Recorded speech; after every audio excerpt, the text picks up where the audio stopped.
And instead of me reading the bio, because, you know, I think they're here, and I think they could go ahead and let them know who you are and your experiences and anything that you think that merits for them to know about the organization. Great, thank you so much for the invitation. Good afternoon, good evening, buenas tardes. Happy Cinco de Mayo for those of you who are celebrating. It was a phenomenal day, you know, for a convention for Latino leaders. So I'm very happy to be here. And first of all, I would like to start my presentation by introducing the organization I'm with, which is AJC, also known as American Jewish Committee. AJC was founded in 1906. It's one of the oldest human relations organizations in America by a group of American Jews who were living in New York, and they learned about the pogroms, the attacks that the Jews were going under in Russia by the Russian government, and they understood that they need to do something and try to find out how they can help to stop those attacks. So there was a group of 12 Jews, American Jews living in New York, very polite, very well-mannered, nicely behaved, who decided to meet with the Secretary of Commerce at that time and brought to him their concern. What can they do as American citizens to help their fellow Jews living in Russia? And the Secretary of Commerce came back and told them that there was an agreement that gave some trade preferences to Russian imports, and that the government was willing to consider putting those agreements on hold until the situation gets better for the Jews in Russia. When that group of 12 Jews left that office, they couldn't believe what happened. It was the first time in history that they learned that there is a government who is willing to do something to help Jews. So they came out of that room and said, hold on, there is something unique in America that has never happened before. First of all, it's the possibility as a minority to advocate for the issues we care about. But secondly, this society is so invested in human rights for all that it's willing not only to talk the talk, but to walk the walk in order to help human rights and human abuses, to stop human abuses around the world. That small committee of 12 people, 110 years, 11 years later, is now an organization with 175,000 members, 22 offices in the United States, 13 offices internationally, including one in Jerusalem, one in Paris, one in Rome, one in Berlin, one in Bombay, and a recently opened one in Poland, in Warsaw. But the main concept that guides the organization when it was founded is that in order to avoid and in order to stop anti-Semitism, we should not limit ourselves only to fight for the right of the Jewish people. We need to be inclusive. We need to make sure that there are no other group who is discriminated by the society. And the best way to fight anti-Semitism is to fight all forms of discrimination for everybody. One of the first things that HAC works on was in order to help the Catholic minority in the Northeast that has some issues with the Protestant, majority at that time, and private schools and education. So we are very proud of being vested in the fight for human rights and for minority rights. We were very, very involved in the civic rights movement in the 50s and the 60s, and we definitely are involved today in the immigration debate. We have been very, very clear that immigration is a Jewish issue. First of all, because every single Jew in America is an immigrant. First generation, second generation, third generation. We all came from the boat, or the airplanes now. But we need to understand that in order to achieve your goals, in order to accomplish something, first of all, you need to get engaged. And I think that that's a message that the Jewish community was able to grasp really quickly. If you go back 100 years ago, Jews were living in the very poorest neighborhoods in America, in Chicago, in New York, in places that today there are no more Jews there, nor there are Hispanos or Latinos living there. And the same stores that 100 years ago used to sell kosher food with the Bobby, the grandma, sitting there next to the cashier with her broken English, now it's a store that sells tacos or enchiladas, and it's the abuela who is sitting there with her broken English trying to help the family business.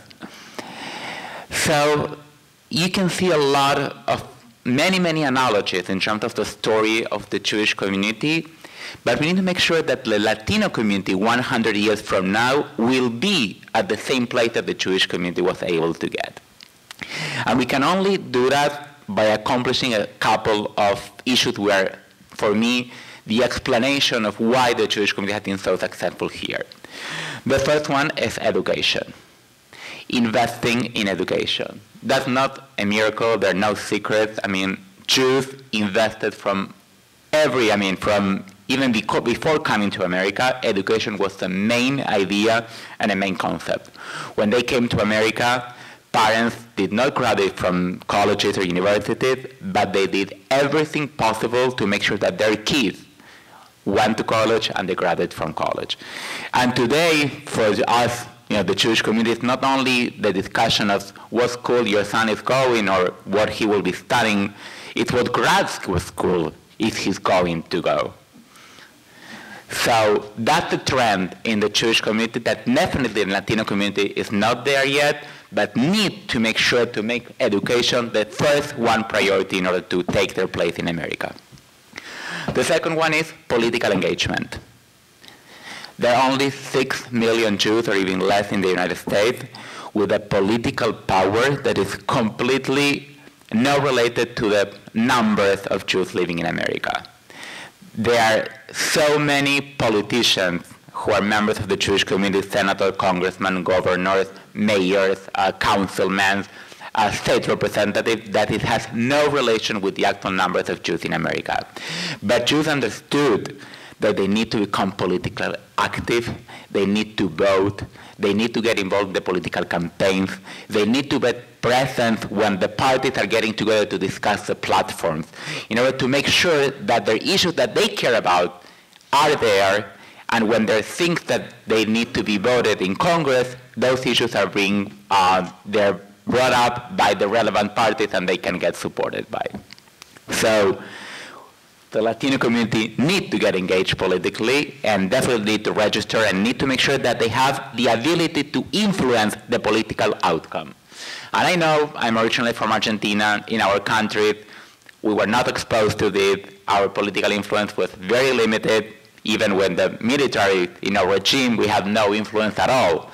But in America, the rules of engagement are different. And as a citizen, you have a voice, and your voice should be heard in order to influence the political outcome. In terms of what's happening during the last few months, of course, as soon as we started to learn and to hear the language that was used during the political campaign and the presidential campaign last year, even though it was not necessarily at the beginning fueled towards the Jewish community or against the Jewish community, we immediately went out. We cannot accept any language that is humiliating or is accusing or is diminishing the basic human rights of any single group in this country. And we came forward when Muslims Americans were attacked, when Mexicans were under attack, because again, we understand that this is a country that the minorities should be respected, and we were there. It's not only about us Jews, but about all. And secondly, because we have learned very unfortunately, very personally in Europe, that when one single group is attacked, that's only the beginning. The other group will follow. So we cannot remain quiet. During the last few months, we have experienced a rise in the number of anti-Semitic incidents in the country. Physical attacks, graffitis, cemetery desecration, bomb threats. And we decided, first of all, we will not remain quiet. We will make sure that every newspaper pick up the stories, that people tell the stories, and the country know what's going on. Secondly, we'll try to advocate at every political opportunity or every level we can to make sure that the powers know what's going on and what they need to do in order to stop this anti-Semitic incident. For instance, we requested more funding for Jewish organizations because we know that if you have a school that is receiving threats, parents will not feel comfortable in having their children there. So how you safeguard their children, how you make sure that the parents feel that they're safe when they're working and in their office and they learn that the school has been evacuated. The only way we can do that is by providing more security measures. And I'm pleased to tell that a couple of days ago, Congress approved a new funding for security for Jewish organizations. And the third thing we did is try to pass laws in order to condemn all type of Jewish or anti-Jewish incident or incitement to Jewish discrimination. And that works. I mean, I need to tell that, I mean, if you're out there and you speak out and you are able to influence, you can do it.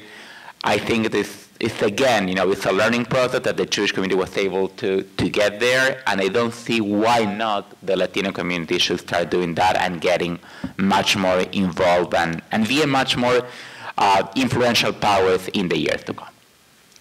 Thank you.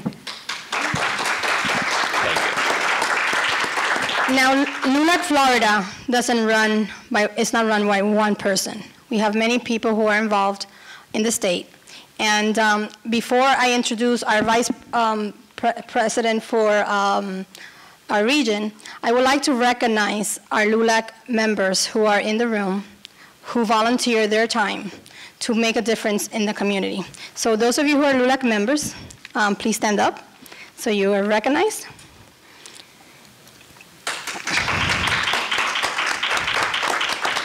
And we want to thank them from all of us, because without them, many of these issues would not be heard.